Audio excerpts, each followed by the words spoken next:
الحمد للہ وکفی وسلام علی عبادہ الذین اصطفی اما بعد فعن نوفل بن معاویہ رضی اللہ عنہ ان النبی صلی اللہ علیہ وسلم قال من فاتتہ صلاۃ فکأنما وطر اہلہ ومالہ رواہ ابن حبان عن ابی ہریرہ رضی اللہ عنہ قال قال رسول اللہ صلی اللہ علیہ وسلم لا سہم فی الاسلام لمن لا صلاۃ لہ ولا صلاۃ لمن لا وضوء لہ۔ السلام علیکم ورحمۃ اللہ وبرکاتہ۔ محترم ناظرین، آج میں آپ حضرات کے سامنے نماز چھوڑنے پر جو وعیدیں آئی ہے اس کا تذکرہ کروں گا۔ جس طرح نماز پڑھنے کی بے شمار فضیلتیں حدیثوں کے اندر آئی ہے، ایسے ہی نماز چھوڑنے پر بہت سخت وعیدیں بھی آئی ہیں۔ حضرت نوفل بن معاویہ رضی اللہ عنہ سے روایت ہے، جس کو ابن حبان نے نقل فرمایا ہے، روایت فرمایا ہے۔ حضرت نوفل بن معاویہ رضی اللہ عنہ فرماتے ہیں کہ آپ صلی اللہ علیہ وسلم نے فرمایا کہ من فاتتہ صلاۃ، جس کی ایک وقت کی نماز فوت ہو گئی، جس کی ایک نماز فوت ہو گئی، چھوٹ گئی، فکأنما وطر اہلہ ومالہ، گویا کہ اس کا گھر والا، اس کا رشتہ دار اور مال و دولت لٹ گیا، چھن گیا۔ آپ صلی اللہ علیہ وسلم نے اس حدیث کے اندر یہ فرمایا کہ جس کی ایک وقت کی نماز فوت ہو گئی، چھوٹ گئی، ایک نماز جس نے قضا کر ڈالی، ایک نماز جس نے چھوڑ دی، تو اس کا گھر والے، رشتہ دار اور اس کے مال و دولت گویا کہ لٹ گیا ہو، چھن گیا ہو۔ اس کی وجہ یہ ہے کہ نماز میں لاہلی اور سستی اس لیے کرتے ہیں کہ بال بچوں کی خیر خبر میں یا مال کمانے کی لالچ میں آپ صلی اللہ علیہ وسلم نے فرمایا کہ انجام کے اعتبار سے نماز چھوڑنا اسی طرح ہے جس طرح کسی کا رشتہ دار، گھر والے لٹ گیا ہو، چھن گیا ہو، مال و دولت چھن گیا ہو، وہ اکیلا رہ گیا ہو۔ انجام کے اعتبار سے نماز اسی طرح ہے۔ جتنا نقصان اور جتنا نقصان اس صورت میں ہے، اتنا نقصان اس صورت میں بھی ہونا چاہیے۔ ایک شخص کا گھر لٹ جاتا ہے، رشتہ دار لٹ جاتا ہے، مال و دولت لٹ گیا، چھن گیا، مگر اس کا نقصان لوگوں کو سمجھ میں آتا ہے، مگر نماز چھوٹنے کا نقصان لوگوں کو سمجھ میں نہیں آتا۔ آپ صلی اللہ علیہ وسلم نے فرمایا کہ جس کی ایک نماز چھوٹ گئی، انجام کے اعتبار سے وہ ایسا ہے گویا کہ اس کا گھر بار لٹ گیا ہو، گویا کہ اس کا رشتہ دار لٹ گیا ہو، گویا کہ اس کا مال و دولت لٹ گیا۔ یہی نے آپ صلی اللہ علیہ وسلم نے فرمایا اگر کسی نے ایک نماز کو قضا کر دی، نماز کا وقت گزر گیا، گزرنے کے بعد نماز پڑھی، روی انہ علیہ الصلاۃ والسلام قال من ترک الصلاۃ حتی مضی وقتها ثم قضا۔ آپ صلی اللہ علیہ وسلم سے نقل کیا گیا ہے کہ جس شخص نے وقت گزرنے کے بعد نماز پڑھی، ظہر کا وقت جو ہے گزرنے کے بعد اب وصر کے وقت ظہر کی نماز ادا کر رہا ہے، آپ صلی اللہ علیہ وسلم فرماتے ہیں ثم قضا عذب فی النار حقبا، اسے ایک حقب جہنم میں جلنا پڑے گا۔ اور اس حدیث کے اندر آپ صلی اللہ علیہ وسلم نے حقب کی مقدار بتلائی ہے، والحقب 80 سنہ، اور حقب کی مقدار آپ صلی اللہ علیہ وسلم فرماتے ہیں کہ حقب کی مقدار 80 سال ہے، گویا کہ ایک نماز قضا کرنے کی وجہ سے 80 سال جہنم میں جلنا پڑے گا، اور ایک سال 360 دن کا ہوتا ہے، اور آخرت کا ایک دن 1000 سال کے برابر ہوگا، 1000 برس کے برابر ہوگا۔ تو اس اعتبار سے آپ صلی اللہ علیہ وسلم نے فرمایا کہ اگر کسی نے ایک نماز کو جان بوجھ کر قضا کیا، وقت پر نہیں پڑھا، وقت گزرنے کے بعد اس نے نماز پڑھی، آپ صلی اللہ علیہ وسلم فرماتے ہیں 2,88,00,000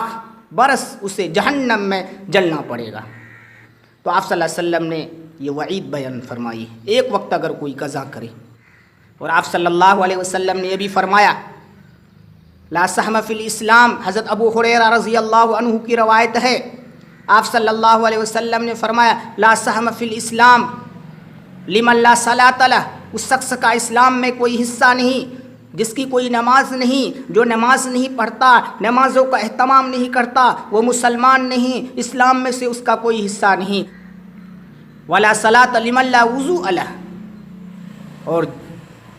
اس کی نماز نہیں جس کا وضو نہیں، یعنی بغیر وضو کے نماز نہیں ہو سکتی، ایسے بغیر نماز کے مسلمان نہیں ہو سکتا۔ حضرت جابر بن عبداللہ رضی اللہ عنہ سے روایت ہے، امام مسلم اور امام احمد نے نقل فرمایا ہے، حضرت جابر بن عبداللہ رضی اللہ عنہ فرماتے ہیں کہ آپ صلی اللہ علیہ وسلم نے فرمایا بین الرجل و بین الکفر ترک الصلاۃ، بندوں اور کفر کے درمیان نماز کا فاصلہ ہے، نماز کا چھوڑنا آدمی کو کفر تک پہنچاتا ہے۔ ایک دوسری جگہ آپ صلی اللہ علیہ وسلم نے فرمایا وَبَيْنَ الْكُفْرِ وَالْإِيمَانِ تَرْكُ الصَّلَاةِ، ایمان اور کفر کے درمیان جو فرق ہے یہ نماز کا چھوڑنا ہے، ایک مسلمان اور غیر کے درمیان جو فرق ہے نماز کا چھوڑنا ہے۔ اگر کوئی نماز پڑھتا ہے تو ایمان والا ہے، اگر کوئی نماز نہیں پڑھتا گویا کہ وہ غیر ہے، وہ کافر ہے۔ اس حدیث کے اندر آپ صلی اللہ علیہ وسلم نے وعید بیان فرمائی ہے، نماز کا چھوڑنا یہ ایسا عمل ہے کفر تک پہنچاتا ہے۔ اسی طرح مختلف روایتوں کے اندر اس قسم کے مضامین آئے، گو علماء نے ان روایتوں کو مقید کے ساتھ انکار کیا ہے کہ نماز کا چھوڑنے والا کافر نہیں ہوتا، مگر آپ صلی اللہ علیہ وسلم نے جو وعید بتلائی ہے نماز چھوڑنے والوں کے بارے میں، آپ صلی اللہ علیہ وسلم نے فرمایا نماز کے چھوڑنے والوں کے بارے میں جو اس طرح کی وعیدیں اور سخت وعیدیں بیان فرمائی ہے اس سے کسی کو کیا انکار ہو سکتا ہے۔ گرچہ علماء نے مقید کیا ہے کہ نماز کا چھوڑنے والا کافر نہیں ہو سکتا، مگر آپ صلی اللہ علیہ وسلم نے سخت وعید بیان فرمائی ہے، جو آپ سے جن کی عقیدت ہوگی، آپ صلی اللہ علیہ وسلم سے جن کو محبت ہوگی، اس کے لیے یہ وعید کیا کچھ سخت ہے، بہت سخت ہے۔ محترم ناظرین، حضرت عبداللہ بن عمر رضی اللہ عنہما سے روایت ہے کہ وہ آپ صلی اللہ علیہ وسلم سے نقل فرماتے ہیں انہ ذکر الصلاۃ یوما، آپ صلی اللہ علیہ وسلم نے ایک دن نماز کا تذکرہ فرمایا، اور نماز کا ذکر کرتے ہوئے آپ صلی اللہ علیہ وسلم نے فرمایا من حافظ علیہا کانت لہ نورا وبرہانا ونجاتا یوم القیامہ، جو شخص نمازوں کی حفاظت کرے، محافظت کرے، ان نمازوں کو ان کے وقتوں پر ادا کرے، یہ نماز ان کے لیے قیامت میں نور ہوگی، روشنی ہوگی اور دلیل ہوگی اور نجات ہوگی قیامت کے روز۔ ومن لم يحافظ علیہا لم یکن لہ نور ولا برہان ولا نجات، آپ نے فرمایا کہ جو شخص ان نمازوں کی محافظت نہ کرے، ان نمازوں کو وقتوں پر ادا نہ کرے، نہ ان کے لیے نماز نور ہوگی، نہ دلیل ہوگی، نہ نجات ہوگی۔ وکان یوم القیامت ما فرعون، اور ان کا حشر، بے نمازی کا حشر فرعون کے ساتھ ہوگا، وہ حامان و ابی بن خلف، حامان کے ساتھ ہوگا، ابی بن خلف کے ساتھ ہوگا۔ اس روایت کے اندر آپ صلی اللہ علیہ وسلم نے بے نمازی کا حشر بیان فرمایا ہے۔ جو نماز نہیں پڑھتا، نہ نماز ان کے لیے دلیل ہوگی، نہ نور ہوگی، نہ نجات ہوگی آخرت میں،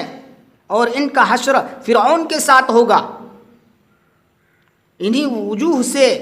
جو نماز کو قضا کرتا ہے، چھوڑتا ہے، اگر حکومت و سلطنت ہے تو اس اعتبار سے ان کا حشر جو فرعون کے ساتھ ہوگا، بروز قیامت فرعون کے ساتھ یہ قبروں سے اٹھیں گے۔ اگر وزارت ہے، وزارت کی وجہ سے اگر اس نے نماز قضا کی تو حامان کے ساتھ ان کا حشر ہوگا۔ اگر تجارت ہے، ابی بن خلف یا مکہ کے مشرکین میں سے تھے، جو اسلام کے دشمنوں میں سے سخت ترین دشمن تھے، جنہوں نے آپ صلی اللہ علیہ وسلم کے لیے ہجرت سے پہلے گھوڑا پال رکھا تھا، آپ صلی اللہ علیہ وسلم سے کہا تھا میں اس گھوڑے کے ذریعے سے میں آپ کو قتل کروں گا، مگر جنگ جو احد کے اندر آپ صلی اللہ علیہ وسلم کی معمولی خراش اس شخص پر آئی، آپ صلی اللہ علیہ وسلم کی خراش کی وجہ سے اس قدر چیختے اور چلاتے تھے کہ ابو سفیان نے کہا کہ یہ معمولی خراش۔ ابی بن خلف نے کہا کہ جانتے ہو یہ کس کی مار ہے، یہ کس نے خراش دی ہے؟ یہ محمد کی مار ہے۔ یہ ابی بن خلف جو آپ صلی اللہ علیہ وسلم کے بہت بڑا دشمن تھا، تو آپ صلی اللہ علیہ وسلم نے فرمایا کہ اگر تجارت ہے تو تجارت کی وجہ سے سستی اور کاہلی کرتا ہے، نماز کو قضا کرتا ہے، تو ان کا حشر ابی بن خلف کے ساتھ ہوگا، قیامت میں ان کے ساتھ وہ قبروں سے اٹھیں گے۔ بے حد سخت وعیدیں، اس کے علاوہ اور حدیثوں کے اندر بے حد سخت وعیدیں آئی ہیں نماز چھوڑنے پر۔ اللہ تعالی ہم آپ کو نماز اہتمام سے پڑھنے کی توفیق مرحمت فرمائے، اور نماز کے بارے میں کاہلی اور سستی سے ہم سب کی حفاظت فرمائے، اور نماز کو قضا ہونے سے ہم سب کی حفاظت فرمائے، اور وقتوں پر نماز کو ادا کرنے کی اور نماز کو اہتمام سے ادا کرنے کی توفیق مرحمت فرمائے۔ وآخر دعوانا الحمد للہ رب العالمین۔